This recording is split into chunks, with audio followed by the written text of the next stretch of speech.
बच्चों अपन पढ़ रहे थे संयुक्त राष्ट्र संघ। उसके अंतर्गत मैं ये बताना चाह रही थी कि संयुक्त राष्ट्र संघ में जब 154 भाषाओं में फिर मानवाधिकारों का जो उल्लेख किया गया उसमें 154 भाषाओं में अनुवाद किया गया। उसमें एक भाषा है, उसको आप बड़े ध्यान से सुनिएगा, फिर मैं आगे का पूरा पढ़ाती हूँ। सबही लोकानी आजादे जन्मेला और ओखनियों के बराबर सम्मान और अधिकार प्राप्त हावे। ओखनियों के पास समझ बूझ और अंतःकरण की आवाज ओखल और उनको के दूसरा के साथ भाईचारे का व्यवहार करेंगे ओखल। ये भी समझ में ना आया हो, चलिए मैं बोलना चाहूंगी। भोजपुरी का साहित्य के का जो शेक्सपियर है वो कौन कहलाता है? तो मैं कहूंगी, या आप लोग भी जानते होंगे, भिखारी ठाकुर। भोजपुरी जो भाषा है पूरे विश्व में बोले जाने वाली भाषा है। इसका जो उदय है संस्कृत भाषा से हुआ है। यदि अपन इसे प्राचीन वेदों और संस्कृति कभी देखें तो अपन पाएंगे कि वैदिक काल से इस भाषा का उपयोग हुआ है, और क्योंकि संस्कृत से निकली हुई भाषा है। मैं आज आप लोगों के साथ 2 और 3 या अधिकांश कहे तो 4 टॉपिक कवर करना चाहूंगी। मैं आज बताना चाह रही हूँ भारतीय ज्ञान परंपरा के विकास में, संस्कृति के विकास में, आज की जीवंतता के लिए भी भोजपुरी भाषा का क्या महत्व है, इस पर मेरा आज का टॉपिक है। जैसे 2011 का देखें यदि जनगणना के अनुसार तो 6 करोड़ लोग भोजपुरी भाषा का उपयोग करते हैं। उत्तर प्रदेश, बिहार, झारखंड में तो 2018 में इसको दूसरी भाषा के रूप में आधिकारिक भाषा माना गया है। उत्तरी अमेरिका का जो संगठन है भोजपुरियों का, उन्होंने कहा कि 18 करोड़ लोगों की भाषा, मातृभाषा भोजपुरी है। टाइम्स ऑफ इंडिया का कहना है कि 16 करोड़, मतलब 6 करोड़ से तो ज्यादा, और 16 और यहाँ 18 करोड़। इतने भाषाएं जो लोग हैं वो भोजपुरी भाषा बोलते हैं। ठीक है। और अब तक 577 भाषाओं में मानवाधिकार का जो घोषणा पत्र है उसका अनुवाद किया जा चुका है, परंतु जब 154 भाषाओं का ही अनुवाद हुआ था तभी भोजपुरी भाषा को स्थान दिया गया। ठीक, इतना आपको समझ में आया? पहले आप इस देश को समझ लीजिए। तो ये मैं बताना चाहूंगी, वैदिक काल से इस भाषा का महत्व है। नेपाल में तो ये संवैधानिक भाषा नहीं है। ठीक, फिजी हो गया, गुयाना हो गया, त्रिनिदाद हो गया, इन जगहों में तो उनके वंशज, मतलब भोजपुरी भाषा के वंशज शुरू से रहते हैं। क्योंकि जब भारत गुलाम था तो अंग्रेज लोगों को मजदूरों की जरूरत पड़ती थी, तो वो यहाँ से, मतलब उत्तर प्रदेश, बिहार, उस समय के लोगों को वहां से ले गए, तो और वो लोग वहीं बस गए, तो वो अपनी भाषा बोलते हैं। फिजी और गुयाना में मोस्टली ये लोग वहाँ रहते हैं। तो कुल मिलाकर भोजपुरी भाषा का पूरे वैश्विक स्तर पर बहुत प्रभाव है। अभी अपन ने उस दिन मंगल पांडे का देखा था, तो मंगल पांडे के बारे में मैंने बताया था कि जब उनको फांसी दे दी गई थी, उसके बाद 1857 की क्रांति में जितने भी देश प्रेम के भजन, गीत और वीर गाथा से संबंधित जो अपन को देखने को मिलता है, सबसे पहले वो भोजपुरी साहित्य में ही देखने को मिलता है। और फिर एक जगह है बलिया, मैंने उस दिन वीडियो में बताया, मैं बलिया की ही हूँ। तो बलिया में एक जगह है जो वहां पर एरिया है, उसको चित्तू पांडे ने उस समय 1857 के समय कुछ दिनों के लिए स्वतंत्र कर लिया था।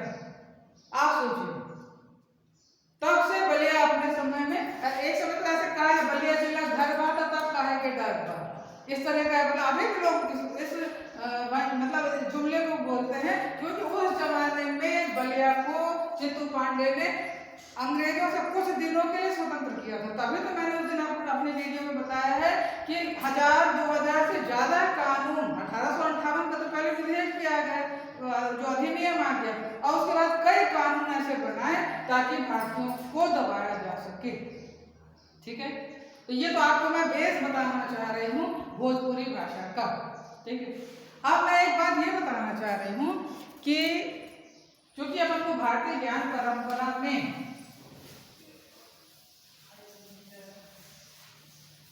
ये देखना है कि ऐसे क्योंकि मैं कथा साहित्य की बात कर रही हूँ, साहित्य भोजपुरी लोक साहित्य की बात कर रही हूँ, तो भोजपुरी भाषा में मौखिक कथाएं, मौखिक लोक कथाएं, ऐसी ऐसी कथाएं हैं जो आपको वीरता से, संघर्ष से और आगे बढ़ने की प्रेरणा देते। वैसे भी मैंने ये बताना भूल गई कि जो भोजपुरी भाषा भाषी जो लोग हैं या वो अंचल विशेष के लोग हैं, उनमें इतने ज्यादा मेहनत कश होते हैं, इतने ज्यादा संघर्षशील रहते हैं, और उनके बराबर जज्बा हमें लगता है सब लोग भारत में कहीं देखने को नहीं मिलता। इसलिए भी बिहारवासी बहुत गौरवान्वित महसूस करते हैं कि भारत का प्रथम राष्ट्रपति बिहार से डॉक्टर राजेंद्र प्रसाद, प्रथम प्रधानमंत्री इलाहाबाद से। तो मतलब ये जो प्रांत विशेष के लोग हैं अपनी विद्वता, अपने दमखम का सदैव लोहा बनवाने का वो प्रयास करते हैं।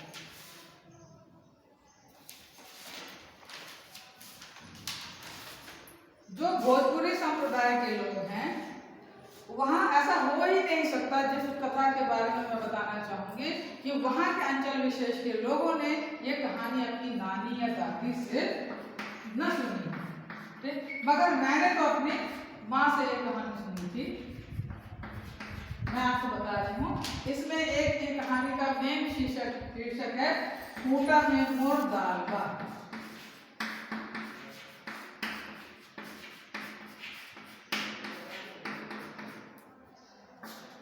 खूंटा समझ में आ रहा है? खूंटा मतलब हाँ वेरी गुड, जानवरों को बांधने के लिए जगह है वो खूंटा कहलाती है। ठीक, आज से आपको हजारों वर्ष पहले की ये कहानी बता रही हूँ। इसमें आपको इतना आगे बढ़ने की प्रेरणा मिलेगी कि आप सोच भी नहीं सकते। और सांकेतिक भाषा किसको बताया गया है? एक चिड़िया जो गौरैया है। अभी अपन ने 20 मार्च को गौरैया दिवस मनाया था। मैं मार्च में इसको लेके आना वाली थी, परंतु इस वीडियो को या इस टॉपिक को मैं उस समय नहीं बता पाई, पर गौरैया का अभी भी बताना बहुत जरूरी है क्योंकि इस समय जो मौसम चल रहा है उनका संरक्षण बहुत जरूरी है। ठीक, बात चल रही है खूंटा में मोर दालबा। चलिए आपको आज कुछ ऐसी जगह पहुंचाना चाह रही हूँ।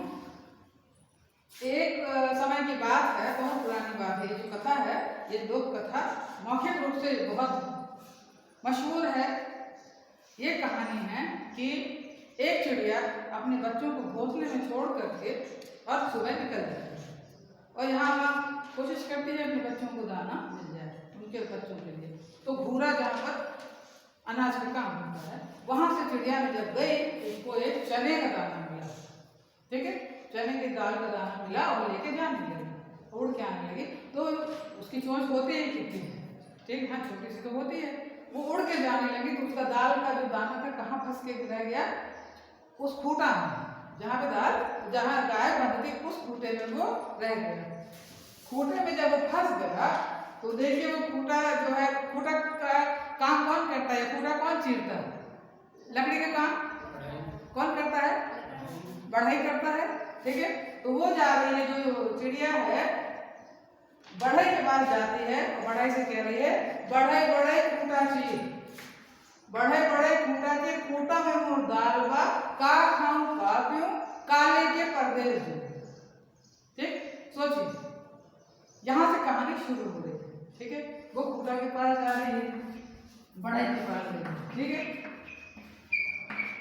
बढ़ई इतनी छोटी सी चींटी उसके चिड़िया के लिए कौन प्रयास करेगा? क्या वो कहेगा कि चलो मैं तुम्हारा खूंटा चीरता हूँ? तो वो नहीं चीरा, मना कर दिया।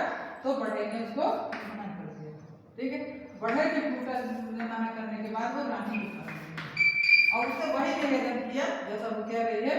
यहाँ जैसे मैंने कहा बड़े बड़े खूंटा चाहिए, खूंटा में मोड़ दाल लगा, का खाऊं का क्यों, का लेके परदेश मैं खाऊंगी क्या, कहाँ क्यों परदेश को क्यों जाना चाह रही, क्योंकि उसके बच्चे घोंसले में हैं। ठीक है, तो इसी तरह वो बढ़ई के पास गई, बढ़ई ने मना कर दिया, वो रानी के पास गई और रानी से कहती है नहीं राजा के पास गई पहले, सॉरी पहले वो राजा के पास गई, तो राजा से उसने कहा कि राजा मेरा जो खूंटा में फंस गया है दाल, तो जो एक दाना, ठीक है, वो आप बढ़ई से बोलिए कि हमारा खूंटा वो चीर दे। क्यों राजा मानेगा, इसी दया, इतनी दया का पालन कौन करेगा। वो राजा के पास जाती है, राजा ने मना कर दिया, वो रानी के पास जाती है।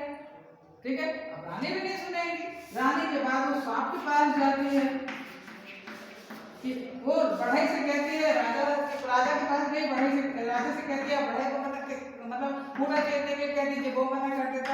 इसी तरह वो रानी के बाद वो सांप के पास जाके कहती है तुम रानी को डसो, क्योंकि रानी राजा को नहीं छोड़ रही है, क्योंकि वो हमारा बढ़ई को बोलने ही नहीं रहा है कि मैं गाल निकाल। ठीक है, इसी तरह सांप, अब सांप को कौन मारता है, लाठी मारती है, सांप से वो लाठी के पास जाती है, क्योंकि सांप ने मना कर दिया, वो लाठी के पास जाती है। तो लाठी में जिसकी लाठी उसकी भैंस, आज भी कहा जाता माइट इज राइट। ठीक है ना, लाठी के पास तो जाते हैं मगर लाठी मना कर देती है। लाठी बांस कहाँ उगते हैं, जंगल में।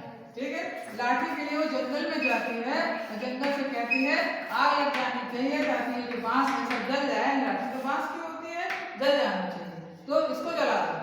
जंगल में आग लगते नहीं, जंगल में के पास जाएगी, जंगल में नहीं कुछ बोल रहा है, फिर वो आग के पास जाएगी, आग से कहती है कि तुम जंगल को जला दो, क्योंकि जंगल है, लकड़ी को नहीं वो कर रहा है, ऐसा करती है। ठीक है, आग के पास जाती है, आग भी कुछ नहीं करता है, तो वो समुद्र के पास जाती है। ठीक है, समुद्र इसे कहते हैं समुद्र इसको बुझा दो, ये ऐसा नहीं कर रहा है, ये ऐसा नहीं कर रहा, आप लिंक अप जोड़ते जाइए। ठीक है, अब वो जब समुद्र के पास, समुद्र में क्यों करेगा, ठीक, अब वो जाती है हाथी के पास, हाथी के पास जाके कहती है कि आप समुद्र को सुखा लो, क्योंकि जो समुद्र है वो आग नहीं बुझाता, आग जंगल नहीं जलाती, जंगल में जो है लाठी नहीं उस पर जल पा रही है, सांप इनको नहीं काट रहा, रानी राजा को नहीं छोड़ रही क्योंकि ये न्याय प्रिय नहीं है, और राजा बड़े को आदेश नहीं दे रहा क्योंकि मेरा दाना वहां फंसा है, मैं क्या खाऊंगी, मैं क्या पीऊंगी, मैं लेके कैसे जाऊंगी, क्योंकि मेरे बच्चे तो वहां घोंसले में मेरा इंतजार कर रहे हैं। इतना आपको समझ में आ गया।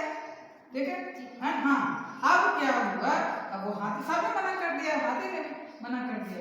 अब सोचिए, ये आप देखिए कि सब बड़ों के पास गई, ये आपके सामने समझ में आना चाहिए कि वो जो अथक प्रयास कर रही है वो सब बड़ों के पास जाती है, सबसे निवेदन कर रही है। अब जब वो थक हार गई तो क्या करती है, एक जगह उदास बैठी हुई थी, तो चींटियों का समूह, चींटियां कैसे काम करती हैं आपको मालूम है, बेतरतीब घूमती है कि एक जगह घूमती हैं, और अपना प्रयास में वो रत रहती है। तो चींटियों के झुंड ने पूछा क्यों भाई चिड़िया कैसे क्यों बैठी, तो चिड़िया उदास हो गई और रो करके बताने लगी कि देखिए इन लोगों ने मेरा कोई काम नहीं किया।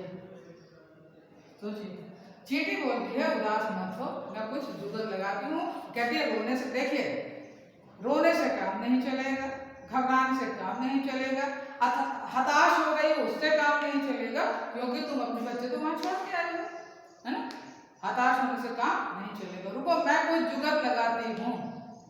ठीक, एक चींटियों के साथ तो पूरा समूह था, चींटी उससे क्या बोलती है, आराम से एक जगह डाली में बैठो, मैं आती हूँ। तो उसके मन में आता है, गौरैया के मन में कि ये मैं जब इतने बड़े बड़े लोगों के पास गई, ये तो कुछ नहीं किए, ये छोटी सी चींटी क्या कर लेगी, चलो जब रेस्ट मुझे करने ही इस जगह में बैठ जाए। यहाँ आप ये ध्यान रखिएगा, मैं इसलिए भी इसको लाई हूँ क्योंकि 8 मार्च को मैंने अपन लोगों ने अंतर्राष्ट्रीय महिला दिवस मनाया था, और अब तो एक टेंडेंसी हो गई है कि स्त्री जाति जो है, स्त्री जाति का ही अपमान भी करती हैं, और औरत की सगी नहीं होती, साथ नहीं देती, ऐसा माना जाता है। परंतु आप इस कहानी से देखिए कि चींटी का, इसका साथ कौन दे रहा है, गौरैया के साथ चींटी दे रही है, वो भी स्त्री जाति है, चींटी भी गौरैया भी स्त्री का, मेरा जहाँ तक सोच है, मैं आप लोगों तक जो ये चीज लेकर आई हूँ, और मैं भोजपुरी भाषा तक पहुँचना चाह रही हूँ कि वैदिक काल से संस्कृत से जुड़ी हुई भाषा, वैसे देखा जाए तो 7वीं 11वीं 14वीं शताब्दी तक, और भोजपुरी भाषा के बारे में ये कहा जाता है कि ये उज्जैन उज्जैन के पास जो भोजपुर है वहाँ से लोग माइग्रेट होकर के बक्सर पहुँच गए और वहाँ से भोजपुर क्षेत्र बन गया, तो फिर वो भोजपुरी एरिया से भाषा जाने लगी, पर उज्जैन से इसका रिलेशन बन रहा है यदि अपन रिसर्च के आधार पे देखते हैं। ठीक है, तो स्त्री जाति ही स्त्री जाति को प्रोत्साहित कर रही है कि डरो नहीं, घबराओ नहीं, हताश नहीं हो, और जुगत तो लगानी पड़ती है, रुको मैं कुछ करती हूँ। तो एक चींटी सिर्फ जाती है हाथी के पास, क्योंकि हाथी ने बड़े अपने काम को बढ़िया मस्त चाल से चला जा रहा था और उसने गौरैया को इग्नोर किया था उसके निवेदन को। ठीक है, तो एक जो चींटी है वो कल्पना आप करिए कि एक चींटी हाथी के कान में जाके उससे कहती है कि जो गौरैया बोल रही थी उसकी बात तो सुनो भाई, तुमने ऐसे करके उसका एक दाना फंसा हुआ है और वो बढ़ई ने निकाला नहीं है, इतने लोगों के पास हो गई और तुम कर नहीं रहे हो कुछ। यदि अभी तो मैं सिर्फ एक आई हूँ तुम्हारे पास, एक आई हूँ और कान के पास तुम बिल्कुल परेशान हो गए, कहो तो मैं पूरे सबको खिला लूँ। और आपको मालूम है कि इसमें उसके कान में चींटी घुस जाए तो कहते हैं कि सांप मर भी हाथी है, मर भी सकता है ना। ठीक, तो वो जो छोटी सी चींटी की निवेदन क्या धमकी देने पर उसने भाई जब निवेदन से काम ही नहीं चला तो चींटी ने कहा चलो हम अब अपनी भाषा करते हैं, तो वो हाथी के पास गए तो हाथी आप घबराया। ठीक, हाथी घबराया तो हाथी समुद्र के पास जाने लगा, बोला तुम चिंता नहीं करो, मैं समुद्र को सुखा रहा हूँ। समुद्र भी डर गया, समुद्र ने कहा तुम चिंता मत करो, मैं आग बुझाता हूँ। आग ने कहा नहीं, मैं जंगल जला दे रहा हूँ, मैं आज जंगल जला दे रही हूँ, तुम चिंता मत करो। तो जंगल को लगा जब हम जले जा रहे हैं, उसने कहा आप बताओ हमको न। ये एक बड़ा अच्छा गाना है जो मैं अब चूंकि बहुत टाइम लग जाएगा इसलिए मैं ऐसे नहीं बता रही हूँ, भोजपुरी भाषा में नहीं बता रही हूँ। मेरे यहाँ भोजपुरी बोली जाती है मायके में, ससुराल में, मायके में मुझे तो आती है, मैं बोल भी सकती हूँ। ठीक है, तो वो क्या है, लाठी में मना करती है, नहीं मुझे मत जलाओ, मैं सांप को मारने जा रही हूँ। सांप बोलता है मुझे मत मारो, मैं रानी को काटने जा रहा हूँ, डस दूंगा भाई। यदि आप न्याय की बात करें मैं डस दूंगा, मगर मेरे को मत जलाओ, मत मारो मुझको। अब रानी ने कहती है ना ना ना, हम राजा को अभी तज देते हैं भाई, क्योंकि वो तजने के लिए क्या रही है ना। गौरैया ने कहा था ऐसे राजा को छोड़ो, जो न्याय प्रिय नहीं है ऐसे राजा को आप छोड़िए। ठीक है, तो रानी भी कहती है राजा से, तो राजा कहते हैं मुझे छोड़ो मत, मैं अभी बढ़ई को आदेश देता हूँ और वो खूंटा चीरेगा और खूंटा में जो एक दाल फंसी है वो मैं उसको वो तुम्हें निकाल करके दे देगा। ठीक, इस कहानी से क्या आपको समझ में आ रहा है, आप ये सोचिए। इतनी छोटी सी बात, वो गौरैया का ग्राम वजन कितना होता है, बहुत छोटी सी होती है। मैं कहीं लिख के रखी हूँ कि गौरैया का वजन कितना होता है, समझा।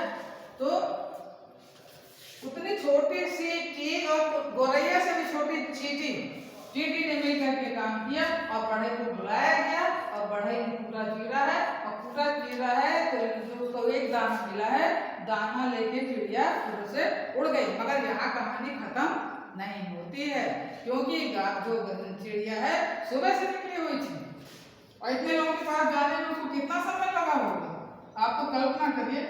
जब मैंने ये गाना सुना, बढ़े बढ़े खूंटा चीर खूंटा में मोर दाल बा, का खाऊं का क्यों काले के परदेश जाऊं। चूंकि मैंने कथा कम से कम नहीं तो 50 साल बाद सुनी, इतना मेरे आंसू भरा है, बिल्कुल मुझे अपनी माँ की भी याद आ गई कि तभी हम लोग इतना संघर्ष आज भी कर लेते हैं और हिम्मत नहीं हारते। क्यों? क्योंकि माँ ने, ये अंत की बात है, सुनिए, माँ ने सिखाया था चिड़िया को, देखो चिड़िया अपने घोंसले में जाके बच्चों को पूरी बात बताती है कि देखो हमको इसलिए देरी हो गई, मगर वो चिड़िया अपने बच्चों से क्या कहती, तुम भी कभी घबराना मत, कभी भी जीवन में ऐसी कठिनाइयां आ जाए तो घबराना नहीं है, अथक संघर्ष करके हमको जीवन में आगे बढ़ना है। जीवन में कोई भी समस्याएं आ जाए हल हो सकता है, और जो बड़े बड़े लोग नहीं कर सकते वो छोटा सा भी कोई सा काम कर सकते हैं। कहते हैं ना, जहाँ सुई की जरूरत नहीं व जहाँ तलवार की जरूरत नहीं, कहीं सुई से भी काम हो सकता है। हो सकता है कि नहीं हो सकता? तो देखिए इतने बड़े बड़ों के पास गई थी, मगर वो यहाँ पर उसको ये चीज मिली। कभी कभी मुझे ऐसा लगता है, मैंने जब गौरैया का वो देखा था तो मुझे ऐसा लगता है कि जब गौरैया नहीं है घर में, अब किसी के यहाँ गौरैया आती है,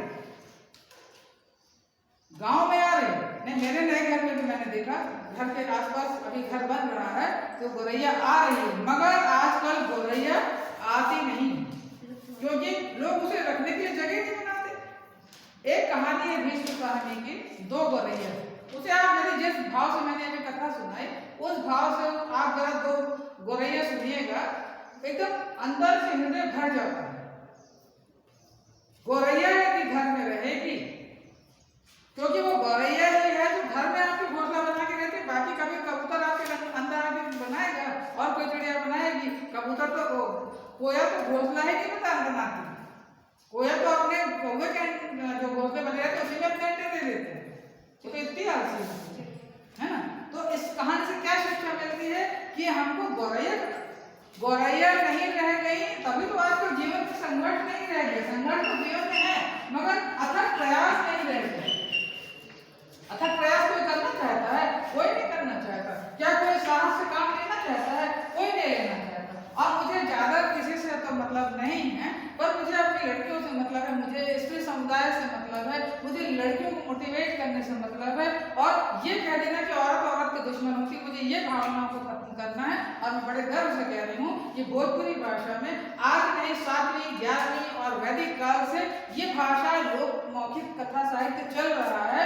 तो मैं उस चीज को करते हुए आज भी मैं आप लोगों से अपील कर सकती हूँ कि नहीं, हमको ये कहानी आप लोग भोजपुरी भाषा में ना सुना सके तो आपको ऐसे सुना सकती है और उसमें ये बताना है कि नहीं, हमको अथक प्रयास करना है, हमें अथक संघर्ष करना है, घबराना नहीं है और अंततः हमें अपने लक्ष्य को प्राप्त करना है। अब हमें क्या करना है गौरैया के लिए, और गौरैया किसका प्रतीक है आपको समझ में आना चाहिए। गौरैया आशा का, साहस का, सावधानी का और सद्भावना का प्रतीक है और गौरैया खुशियां लाती है। जैसे एक जमाना था, आज भी जमाना है कि किसी के कौआ कहाँ बोलने लगे, जैसे आज कोई आएगा मेहमान, है ना, फिर पक्ष में आ जाए तो कहना है क्या है, ठीक है। तो ये तो हमारी भारतीय संस्कृति, इसमें हम रचे बसे हैं। गौरैया यदि आज तो किसी की खिड़की में आके बैठ जाए तो कहा जाता है खुशियों का आगमन है। पॉजिटिव जो वेव्स हैं वो आ रही हैं, सकारात्मक जो वातावरण है वो निर्मित माना जाता है। इसलिए हमको इस गर्मी के सबसे जो कम तापमान सह पाती है पक्षियों में तो वो गौरैया है। तो इसलिए हमें आज के वातावरण में हमें मतलब इस गर्मी को देखते हुए भी गौरैया जितनी है उन्हें हम बचा लें। और कहा जाता है तमिलनाडु में तो खाया जाता है गौरैया, इस वजह से भी गौरैया कम होती है। तो हमको और किसी से नहीं, हमें अपने आसपास में यदि हमें ऐसी गौरैया मिल रही है, आसपास दिखती हैं, हमें कटोरी में पानी रखना चाहिए, हमें जो हार्डबोर्ड की बने हुए कोई सी चीजें वहां रख देना चाहिए ताकि गौरैया आकर के उसमें अपने घोंसले बना सके। इस कहानी के साथ साथ आप भीष्म कहानी की दो गौरैया कहानी इसी भाव से सुनिएगा जिस भाव से मैं कहानी सुना रहे, तो आपको उस कहानी में आनंद आ जाएगा। क्योंकि उनके घर में एक दो गौरैया हमेशा आकर के पंखियों के कहीं बैठ जाती थी, तो उनके पिताजी ने बहुत जुगत लगाई और उनकी गौरैया आखिर नहीं निकाल सके। और बाद में पता चला चिड़िया ने दो अपने उसमें अंडे भी देख लिए थे, तो फिर वो चिड़िया मतलब गौरैया हमेशा रहने ही लगी। इसलिए कहा जाता है गौरैया पारिवारिक माहौल में रहने वाली पक्षी है। और यदि गौरैया जीवन में हमारी जा रही है तभी हमारे जीवन में अथक संघर्ष करने की भावना जा रही है, हमारे जीवन से साहस जा रहा है। और कहते हैं कि औरतें औरतों की दुश्मन होती है, ऐसा बिल्कुल नहीं है। छोटे से चींटी ने गौरैया को प्रोत्साहित किया और देखिए इतने बड़ों से उसने लोहा ले लिया।